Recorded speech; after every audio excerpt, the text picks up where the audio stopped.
The struggle is real, people. It's Black Lives Matter versus Black Lives Matter over where the money went.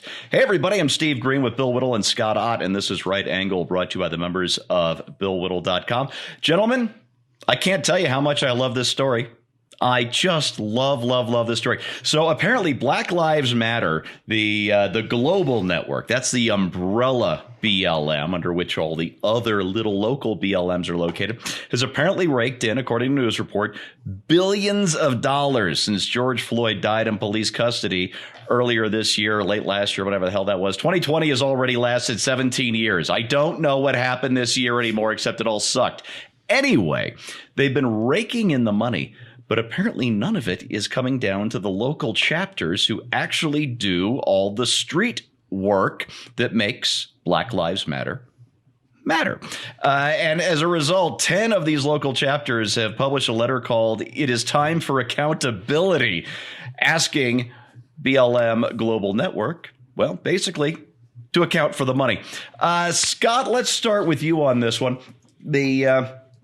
The letter says, "We became chapters of Black Lives Matter as radical Black organizers embracing a collective vision for Black people engaging in the protracted struggle for our lives against police terrorism." Now, number one, to me, this letter sounds, it was written by some, I don't know, really earnest high school students of Marxism trying to impress their left-leaning professor. And the other is, isn't it interesting that this collective effort comes down to being all about the money?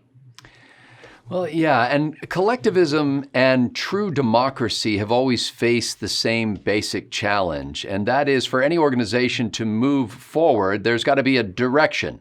And if you've got 1,000 people who all have different ideas of what that direction should be, moving forward in a single direction is very difficult. And so ultimately, groups that start out with a utopian vision of collective decision-making generally either disband eventually because they are unable to come to any kind of collective action because of a lack of leadership, or the people who are most aggressive and ambitious among them take a leadership role and start making the decisions on the behalf of the collective and portraying those decisions as if they were democratically collective decisions. And so you see this in any new organization as it springs up, but there are a couple of ways you can structure a national organization. One could be as a funnel that distributes money. The money comes into the national, gets distributed to the locals. You could structure it the other way and say that the locals are actually the place where the money comes in, and they pay dues to the national organization to conduct some activities that are required to be done on a national basis. It's the same kind of thing as you see in the federal and state governments, where in some cases, the federal government is taking money from the states, and in other cases, the federal government is sending money to the states. But in all cases, it's being laundered and diminished in value, and the decisions are being made by an ever smaller and smaller group of people. At some point, if you're going to run a movement, somebody's got to lead that. Somebody who has enough trust of the people in the chapters to be able for them to say, look, I think that board or that individual is making good decisions on our behalf, and therefore we're willing to send money to them. We trust them to send money to us. They're not there yet, apparently, in the Black Lives Matters movement, and we'll see if they ever get there. If I had to guess, I would say that what will happen to them is what happens to most socialist countries. Ultimately, they become authoritarian dictatorships and then collapse.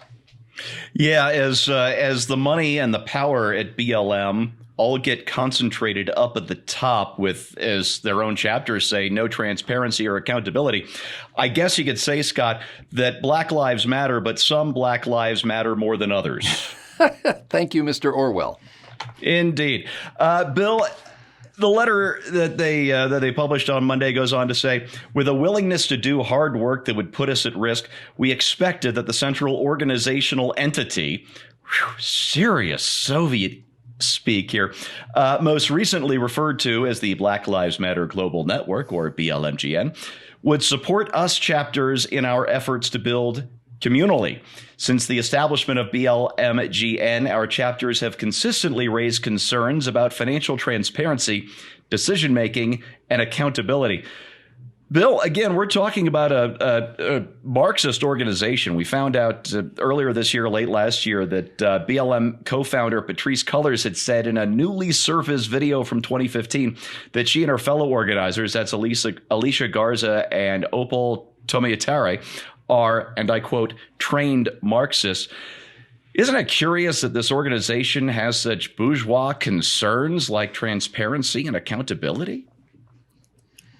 Let me begin by saying that I am shocked to hear these allegations against BLM, which apparently stands for Billions in Lost Monies.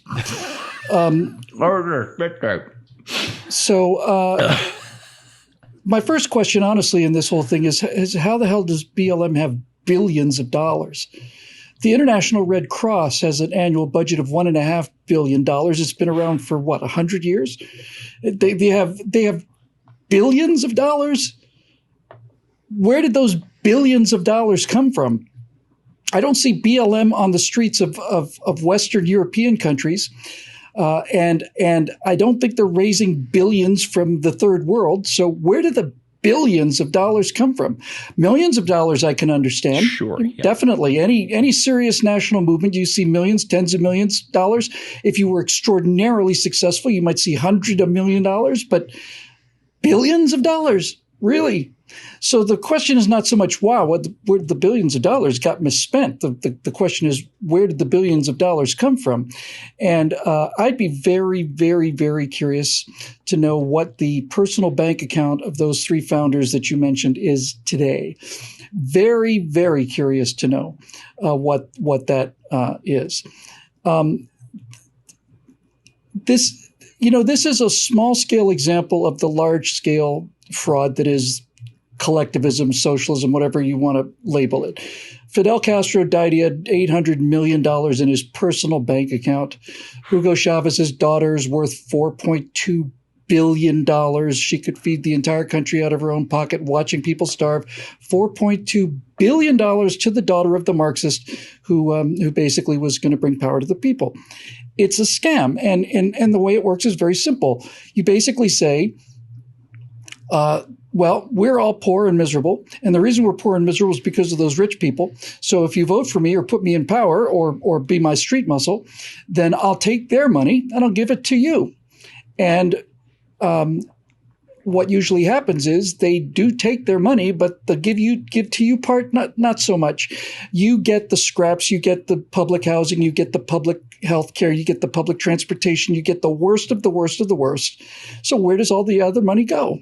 Well, just imagine. It's hard to figure out, isn't it? It's an absolute mystery why Lenin didn't return to being a lawyer after launching the revolution. How all of them somehow managed to be El Presidentes for life, and it's just a scam, folks. Bernie Sanders has 3 houses. Just stop, okay? That's all you need to know. Stop right there. Bernie Sanders, the committed socialist who said you shouldn't have too many choices in anti-perspirant, has 3 houses. And when he's confronted about this, says, well, I can't help it if my book sells a lot of money. No, you can't. But you can do something with the money that it earned. Bernie, you could have just given it all back to somebody. You could have put it into any number of things, but you didn't. You kept it. You have 3 houses. This is all the evidence you need of what a not only scam it is, what a transparent scam it is. Yeah. So yes, somebody's got billions of dollars of money, and we know where the billions of dollars came from because George Soros admitted to putting $34,000 million into things like this. So I think it's just great. And I'll tell you what I would be concerned about if I was them, and I'm not joking about this now. This is not lighthearted, though. This is where the tone gets a little serious. David Horowitz became a conservative because when he was a radical, he basically had a friend of his who there was supposed to be some accounting in the Black Panthers movement. And he hired a woman who was a friend of his to go into the Black Panthers movement, big liberal, big radical, and bring some accountability to it. And they found her face down in the bay in Oakland. And that weighed so heavily on Horowitz's conscience that he basically switched sides and became a tremendous fighter for freedom.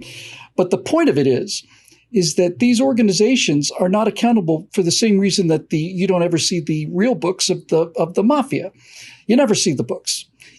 Right now they're saying this is a legitimate business. It's a legitimate social club. We're a legitimate business. Billions of dollars is billions of dollars, and I think the people who are looking into this on the ground level, I think most of the people on these ground level chapters are genuinely honest people and feel they got a real problem, and they're in it for the cause. But to hear them say, what happened to the money that George Soros put into this giant international left-wing organization? Why aren't we seeing it? It's like, you should read a little more history, I think, before you tear all the statues down. Honestly, it would do you a lot of good. Yeah, it really would. And every time I see a photo of the leaders, and at my other job at PJ Media, I have access to the Associated Press's huge photo library, and I put in their names in BLM earlier this morning when I was writing about this for PJ. And every time a photo of either Patrice or Alicia or Opal shows up, they are always looking good on some red carpet somewhere, dressed to the nines. Nothing pays as well as Marxism in a wealthy country, anyway. Folks, people ask me a lot. I love writing about these stories. I love talking about these stories here at BillWhittle.com. And so people often ask me, they say, Steve, because that's my name. They say, Steve, is there anything I can do when I see a progressive cause indulging in such injustice? And yes, there is something you can do. And fortunately, it doesn't require a whole lot. You don't need to take in millions or billions in contributions to do something about this kind of injustice. All you need is a really big bowl like this one, and to pop plenty of corn, and sit down and enjoy the show. Because that's what I'm going to be doing all week as this story develops. And You're a bad man. I hope you'll join me. That's your right angle on that, brought to you by the members of BillWhittle.com. Hey, I have to remind you, content like this needs supporters like you. So if you've been watching these for free, please click over to BillWhittle.com, become a member. And if you just want to, I just had a great idea. If you just want to make a one-time donation, if you don't want to become a full-time member with the monthly bill, just hit the donate one-time button. Tip us $1 for every segment that you actually like. $1 billion. Tip us $1 billion. Just $1. And you're going to find out that as we make 20 of these a month, you're tipping us $20. So you might as well just join for the $10 a month. There you go. Thanks so much for watching, and we'll see you next time.